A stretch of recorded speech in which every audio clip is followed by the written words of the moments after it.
The country club dining room gleamed with old money and older traditions. Crystal chandeliers hung from vaulted ceilings, casting warm light over tables dressed in cream linens and silver place settings. My parents' 40th anniversary celebration was exactly the kind of event they lived for. Elegant, expensive, and packed with everyone who mattered in their social circle. I sat at the family table in a simple black dress, the kind that was appropriate but forgettable. That had been my strategy for family events for the past 4 years. Show up, stay quiet, leave early. It worked reasonably well most of the time. Elena. My mother's voice carried across the table, sharp with forced cheerfulness. Mrs. Whitmore was just asking what you've been up to. Tell her about your little projects. Mrs. Whitmore, dripping in pearls and condescension, turned her attention to me with theatrical interest. Yes, dear. Your mother mentioned you've been quite busy. What is it you do again? I work in software development, I said simply. Oh, how modern. Mrs. Whitmore's smile didn't reach her eyes. One of those computer jobs. And are you with a major company? Google? Microsoft? I run my own company, actually. My father laughed, the sound cutting through the pleasant dinner conversation. She calls it a company. It's more of a hobby, really. Elena's always been creative with her descriptions of reality. Heat crept up my neck, but I kept my expression neutral. 28 years of practice had taught me how to absorb these moments without reacting. Now, Richard, Mrs. Whitmore said, though her tone suggested she was enjoying this, I'm sure Elena is doing her best. Her best. My mother dabbed at her lips with her napkin, a gesture I'd seen 1,000 times when she was preparing to say something cutting. That's part of the problem, isn't it? Elena's best has always been somewhat limited. Mr. Whitmore, sensing entertainment, leaned forward. What kind of software does your company work on, Elena? Artificial intelligence, I said quietly. Machine learning applications for healthcare diagnostics. My brother Jason snorted from across the table. She means she writes code in her apartment. Calls herself a CEO. He made air quotes around the word. Our little sister, the entrepreneur. His wife Amanda giggled. That's actually kind of cute. Like a lemonade stand but with computers. It's not quite like that, I started. Elena has always had an active imagination, my mother interrupted smoothly, addressing the table at large now. At least 20 people were listening, all of them part of my parents' inner circle of wealth and influence. Even as a child, she'd make up these elaborate stories about what she was going to accomplish. We thought she'd grow out of it. But she didn't, my father finished. 28 years old and she's still living in a fantasy world. Pretending she's building some empire from her studio apartment. It's a 2-bedroom, I said, immediately regretting the defensive tone. Oh well then. Jason laughed. 2 bedrooms. That changes everything. Forget I said anything about the lemonade stand. The table erupted in polite laughter. I focused on my dinner plate, counting slowly to 10 the way my therapist had taught me. Mrs. Whitmore turned to my mother with exaggerated sympathy. It must be so difficult, Catherine. Especially when Jason has done so well for himself. Director of marketing at his age. You must be so proud. We are, my mother said warmly. Jason has exceeded every expectation. Made all the right choices, attended the right schools, married wonderfully. She beamed at Amanda. They've just bought a house in Riverside Estates. 5 bedrooms, can you imagine? And Elena? Mr. Whitmore asked, his tone making it clear he knew the answer would be unflattering. Where does she live? The Arts District, my father said, making it sound like a slum. One of those converted warehouse buildings. Very bohemian. I like the neighborhood, I said quietly. It's central to the tech community. The tech community, Jason repeated mockingly. God, Elena, do you hear yourself? You sound like a character from Silicon Valley. Except you're not in Silicon Valley. You're in a warehouse apartment pretending to be Steve Jobs. Jason, don't be cruel, my mother said, but there was no real reproach in her voice. Your sister is doing her best. It's not her fault she wasn't born with your drive and talent. I just think it's sad, Amanda chimed in. Elena, you were always so smart in school. Everyone thought you'd do something meaningful. But here you are, almost 30, still playing around with computers like a teenager. Don't you want a real career? A real life? This is my real life, I said, keeping my voice even. My father set down his wine glass with enough force to make it ring against the table. That's exactly the problem, Elena. This is your real life. Living alone, working on projects no one understands, earning God knows how little money with no prospects, no future and no ambition beyond your next coding session or whatever it is you do. Richard, Mrs. Whitmore said, leaning in conspirationally, surely Elena must make some money from this computer work? Even if it's not much. We honestly don't know, my mother said. She refuses to discuss finances with us. Won't accept our help, won't take our advice. She's always been stubborn that way. Independent, I corrected softly. Stubborn, my father overrode me. Foolishly, pointlessly stubborn. We've offered her positions at the firm, entry-level naturally since she has no real business experience, but she insists on pursuing this technology nonsense. Mr. Whitmore shook his head sadly. Such a waste. You and Catherine built one of the most successful real estate development firms in the state. The connections, the opportunities you could provide, and she chooses computers. In a warehouse apartment, Jason added helpfully. Don't forget the warehouse apartment. Very important detail. More laughter rippled around the table. I noticed several people from nearby tables glancing over, drawn by the spectacle of my family's public dissection of my failures. My mother addressed the growing audience with practiced grace. We've made peace with Elena's choices. Not every child can be successful. Some people simply aren't built for achievement. We love her anyway, of course. Of course, Mrs. Whitmore agreed. Though it must be hard watching her waste her 20s like this. It's devastating, my mother said, her voice catching just enough to sound genuine. To watch your child fail at life, to know they could be so much more if they'd just listen. It breaks a parent's heart. I'm not failing, I said louder than I intended. Several conversations stopped. I'm building something. Just because you don't understand it doesn't mean it's not real. My father's face darkened. Don't raise your voice at this table, Elena. We're celebrating our anniversary with friends and family. If you can't be pleasant, you can leave. Maybe I should. I started to stand. No. My mother grabbed my wrist, her fingers tight. You'll stay and you'll be gracious. This is our day and you will not ruin it with one of your dramatic exits. Sit down. I sat. 28 years old and I still couldn't quite defy my mother's direct commands. The problem, my father said, addressing the table again now that order was restored, is that Elena has never understood her limitations. We've tried to help her see reality, but she's convinced herself that she's some sort of genius entrepreneur. It would be funny if it weren't so sad. She couldn't succeed if she tried, he continued, warming to his theme. Several more people from nearby tables were openly listening now. She's just not built for it. Some people have what it takes. The drive, the intelligence, the social skills necessary for real success. Others. He gestured at me with his wine glass. Others play with computers and call it a career. My mother nodded along, her expression one of resigned disappointment. Such wasted potential. She could have been something. Could have had a real life. Instead, she's thrown it all away on this technology fantasy. Has she even made any money from this? Amanda asked. Like actual money? If she has, she's kept it very quiet, Jason said. Which tells you everything you need to know. If Elena had actually succeeded at anything, trust me, we'd hear about it. She'd make sure everyone knew. That's not fair, I said quietly. I don't broadcast my work because I prefer privacy. Privacy, my father scoffed. That's what failures call it when they have nothing to show for themselves. Privacy. Elena, successful people don't hide their success. They're proud of it. The fact that you've told us nothing about your supposed company in 4 years speaks volumes. Mrs. Whitmore patted my hand with false sympathy. Dear, there's no shame in not being as successful as your brother. Not everyone can be exceptional. Some people are just ordinary. And that's perfectly fine. Exactly, my mother agreed. We've been telling Elena this for years. Stop trying to be something you're not. Accept your limitations. Maybe find a nice entry-level position somewhere, meet a nice man, settle into a normal life. There's no shame in being average.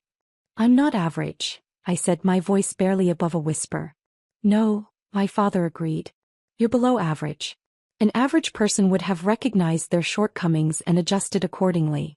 You're still chasing impossible dreams at 28. That's not average, Elena. That's delusional. The words hit like physical blows, but I'd learned long ago not to show the damage. I sat there, calm and composed, while my parents systematically destroyed me in front of 50 witnesses. Jason was scrolling through his phone now, smirking. Hey, Elena, remember that business plan you showed us 3 years ago? The one Dad called science fiction written by someone who doesn't understand business? Whatever happened to that? I implemented it, I said simply. You implemented it, he repeated, making it sound absurd. Hey. And how's that going? Made your first million yet? His tone made it clear he expected the answer to be no. Before I could respond, Mr. Whitmore's phone buzzed. He glanced at it, frowned, then looked at it more carefully. His expression shifted from polite interest to confusion to absolute shock. That's odd, he muttered. What is? Mrs. Whitmore leaned over to look at his screen. Her eyes went wide. Oh my God. Several other phones around the room started buzzing in rapid succession. The soft notification sounds created a wave of electronic chirping that spread through the dining room like falling dominoes. My mother's phone lit up on the table. She picked it up, read something, and her face went pale. Richard, look at this. My father took her phone, his expression skeptical. As he read, his face transformed. Confusion, disbelief, then something that might have been anger or might have been shock. It was hard to tell. What is it? Jason demanded. What's everyone looking at? More phones were coming out now. All around the dining room, people were checking notifications, reading, their faces showing progressive stages of shock. Amanda gasped audibly, her hand flying to her mouth. She'd been scrolling through her phone and had apparently found whatever everyone else was seeing. Hey, Jason, look at this. She turned her phone to show him. I couldn't see the screen from where I sat, but I watched my brother's face go from smug superiority to utter disbelief in about 3 seconds. That can't be right, he said weakly. What? I asked, though I had a sinking feeling I knew what was happening. What can't be right? Mrs. Whitmore was staring at me now, her mouth slightly open. You're Elena Chin? Yes, I said simply. I've always been Elena Chin. No, I mean. She looked back at her phone, then at me, then at her phone again. You're Elena Chin. The Elena Chin. My mother's hands were shaking as she scrolled through her phone. This says, Richard, this says she's number 1. Number 1 on the Forbes 30 under 30 list. The dining room had fallen silent. 50 people were now openly staring, phones in hand, reading the same articles, looking at the same pictures. My father was still reading from my mother's phone, his face ashen. Forbes number 1 pick for technology innovators.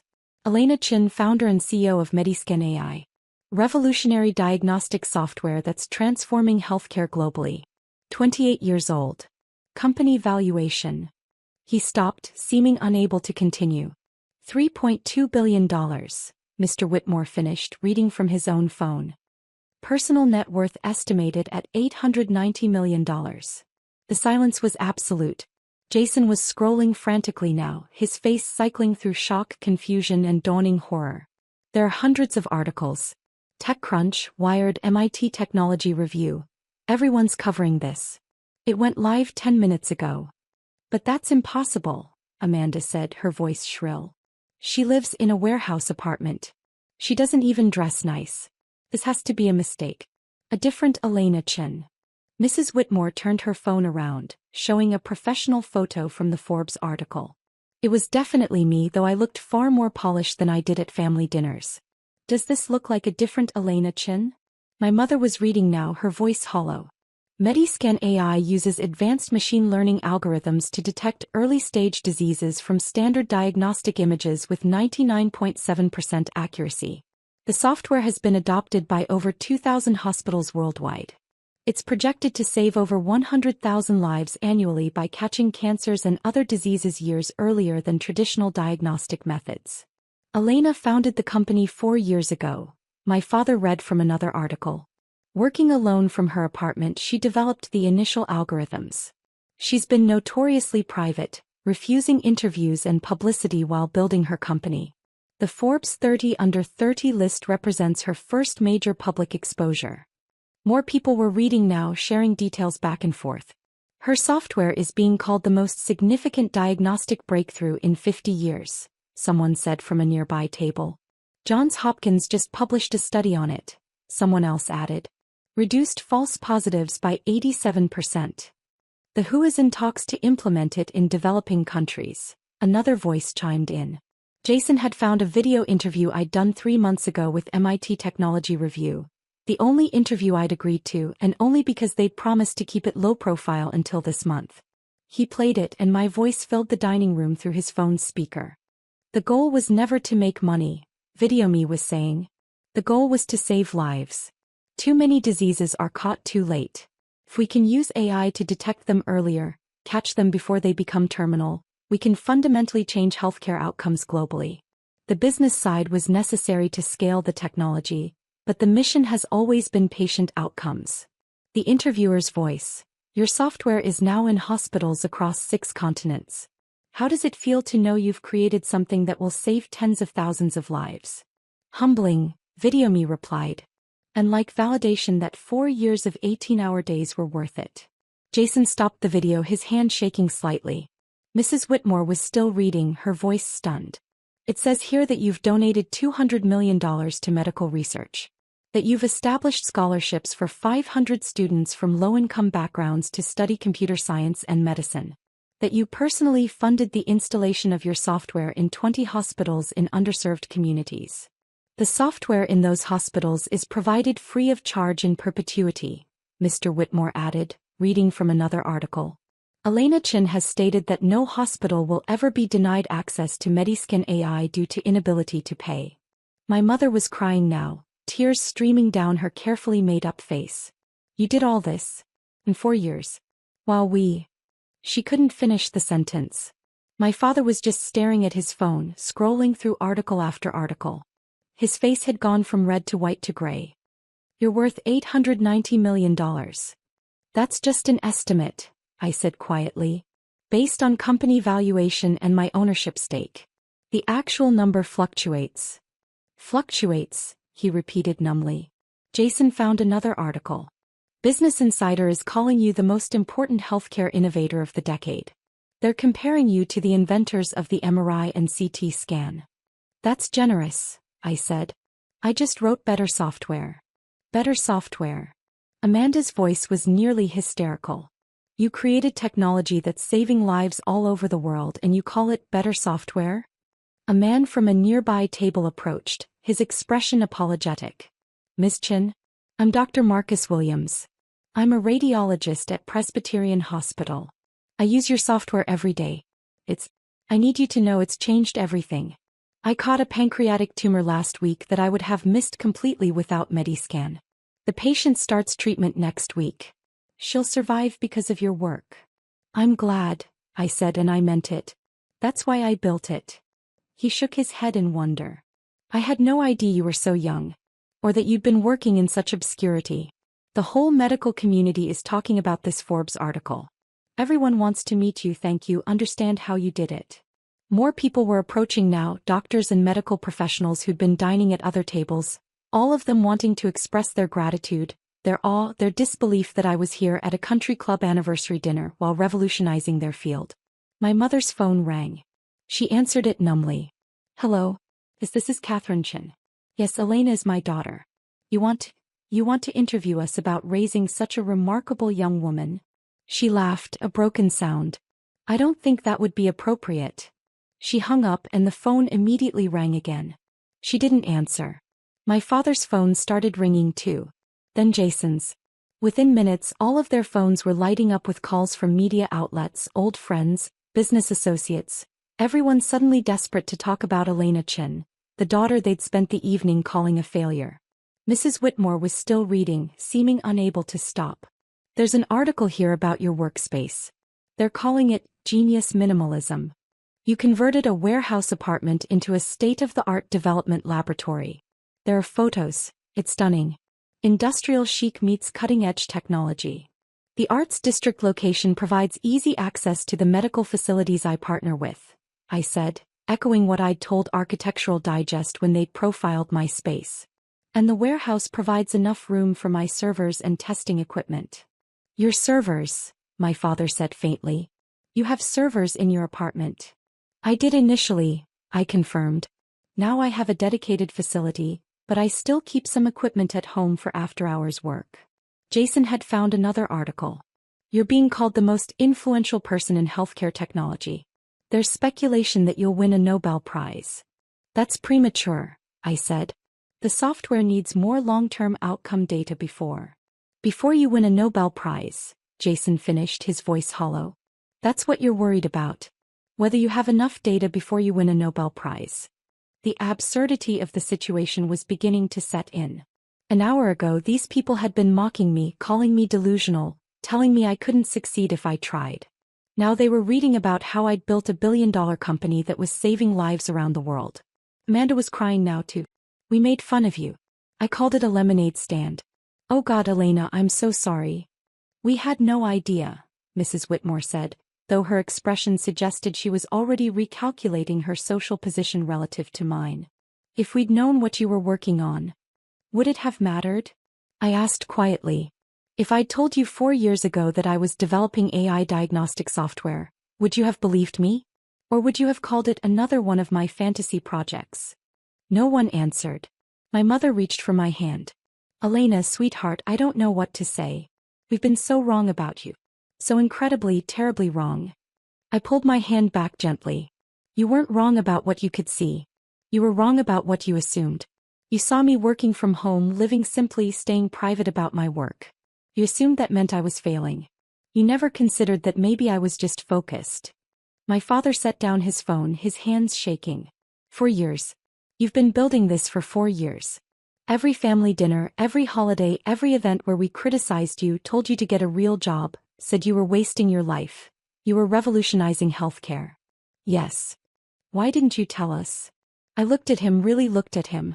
At his expensive suit, his perfectly styled hair, his face that had spent the evening radiating smug superiority.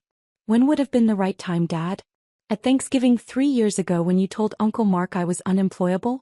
At your birthday last year when you said I'd never amount to anything? Today when you told 50 people that I couldn't succeed if I tried. He flinched. Jason was scrolling through his phone with increasing agitation. There's a video trending on Twitter. Someone recorded Dad's speech earlier.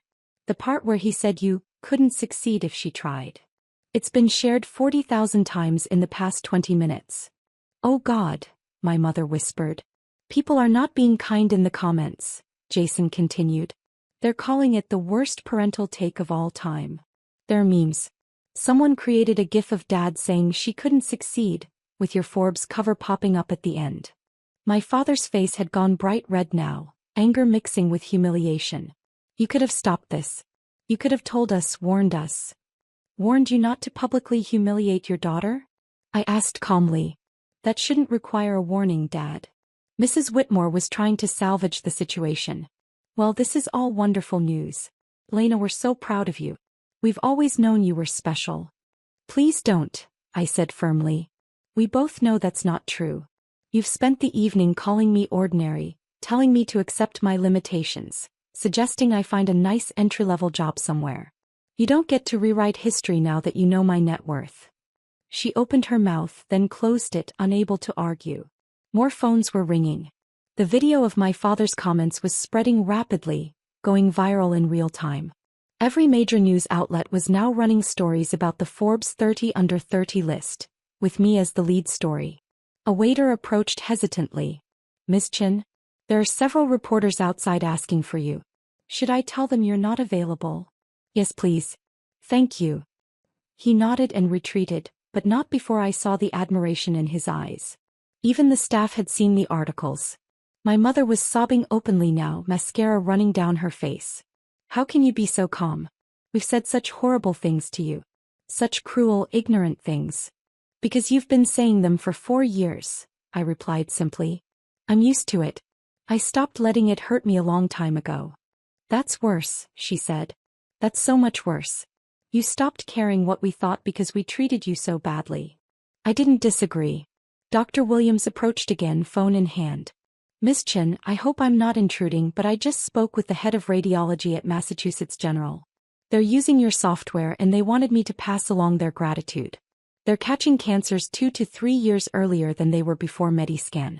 The patient outcomes have been extraordinary. I'm so glad to hear that, I said genuinely. That's exactly what I hoped would happen. I also wanted to apologize, he said, glancing at my family. I couldn't help but overhear some of the conversation earlier, before the Forbes article dropped. I think everyone here owes you an apology. They owe me nothing, I said. They spoke what they believed to be true. They didn't know what I was actually accomplishing because I chose not to tell them. That was my decision. Why? Jason asked suddenly. Why didn't you tell us? Really? I looked at my brother, at his expensive suit and his smug expression that was finally cracking. Because I needed to know who you all really were. Who you were when you thought I had nothing to offer you. When you thought I was a failure with no prospects and no future. And now I know. What do you know? My mother asked, her voice barely a whisper. That your love is conditional, I said simply. That your respect has to be earned through success that you can understand and quantify. That I'm only valuable to you when I'm worth $890 million and featured on Forbes covers. That's not fair, my father said, but his voice lacked conviction. Isn't it? I gestured around the room. An hour ago you were telling everyone I was delusional. A failure. Someone who couldn't succeed if I tried. Now you're crying and apologizing and trying to claim you always believed in me. The only thing that changed is your knowledge of my net worth. Amanda found another article. CNN is running a segment called The Warehouse Billionaire. They're talking about how you revolutionized healthcare while living in obscurity. People are calling it the greatest underdog story in modern business. I was never an underdog, I said. I knew what I was building. I knew its value. Just because other people didn't see it doesn't mean I didn't. The country club manager approached, looking flustered. Mr. and Mrs. Chin, I apologize, but we have a situation. There are approximately 30 reporters outside now. They're asking for Ms. Chin. We're trying to keep them from entering, but... I'll leave, I said, standing. I don't want to cause more disruption to your celebration. No. My mother grabbed my arm. Please, Elena. Stay. We can talk about this, work through this. Work through what? I asked gently.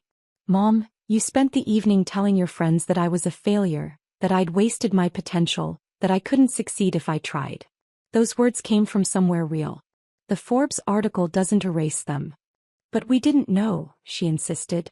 If we'd known what you were building, you would have treated me differently, I finished. That's exactly my point. Your treatment of me was based entirely on what you thought I could offer you. And now that you know I'm successful, you want to change the dynamic. But I don't. My father stood, his face a mix of shame and anger. What are you saying, Elena? That you're cutting us off? Your own family? I'm saying that I'm going to leave now. I'm going to go home to my warehouse apartment with my servers and my development equipment. I'm going to continue working on the next generation of Mediscan, which will detect neurological diseases even earlier. And I'm going to think very carefully about what role, if any, this family plays in my life going forward. You can't mean that, Jason said. We're your family. You're people who share my DNA, I corrected. Family is supposed to support you, believe in you, give you the benefit of the doubt. You've done none of those things for 4 years. You've mocked me, dismissed me, and publicly humiliated me repeatedly.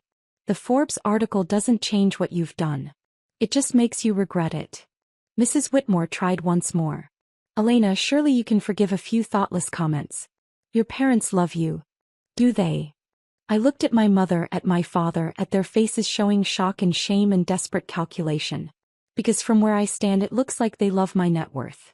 They love the idea of telling their friends their daughter is on the Forbes 30 under 30 list. They love the status I can bring them now. But me, the person I actually am? I don't think they've ever loved that. My mother's sobbing intensified, but I felt oddly calm. 4 years of hurt and dismissal had built up a protective shield that even their tears couldn't penetrate.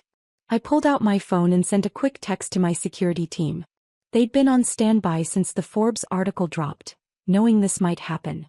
My car will be here in 2 minutes, I said. Security will help me through the reporters. I'd appreciate it if you'd all give me some space for the next few weeks while I figure out what I want to do about this situation. Elena, please, my father started. I need to go, I said firmly. Congratulations on 40 years of marriage. I hope you have many more. I walked toward the exit and the entire dining room watched me go.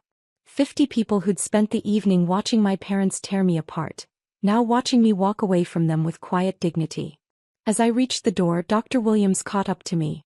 "Miss Chen, one more thing. My daughter is studying computer science at State University. She wants to work in medical technology. Would it be possible? Could she perhaps reach out to you for mentorship or advice?" I smiled, the first genuine smile I'd managed all evening. "Have her email me through the company website. I make time for students who are serious about using technology to help people." "Thank you," he said, his voice full of emotion. "Thank you for everything you're doing. You're changing the world." Outside, my security team was waiting. They formed a protective barrier as reporters shouted questions. "Miss Chen, how does it feel to be #1 on the Forbes list? Elena, can you comment on the video of your father's statements? Is it true you developed Mediscan entirely alone?" I didn't answer any of them, just walked calmly to my car. A Tesla Model X, practical and efficient. Not a billionaire's typical choice, but I'd never cared about typical.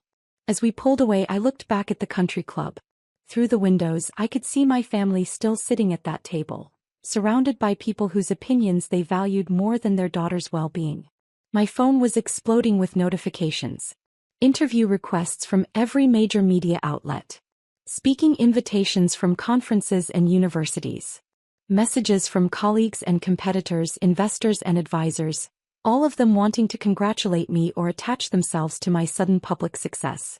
One text stood out from Dr. Rachel Martinez at Johns Hopkins, one of the researchers who'd helped validate my software. "Saw the Forbes article. Congratulations on finally getting the recognition you deserve. Also saw the video of your father. I'm so sorry. You deserve better. If you need anything, call me." I typed back, "Thank you. Okay. Just ready for this day to be over."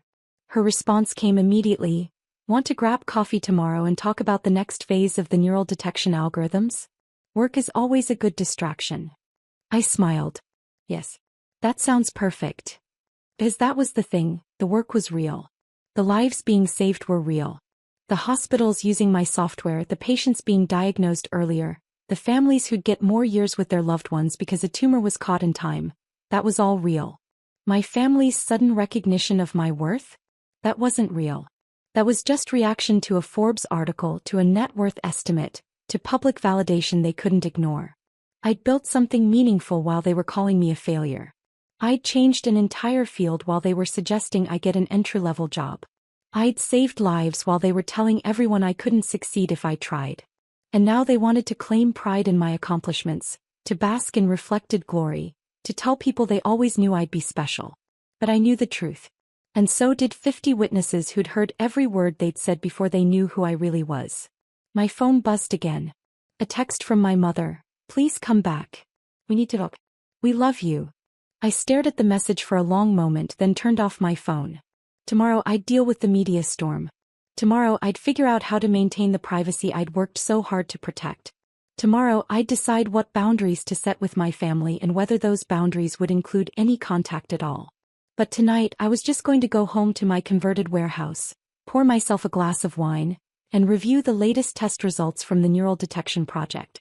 Because that work, that difficult, complex, world-changing work, that was what mattered.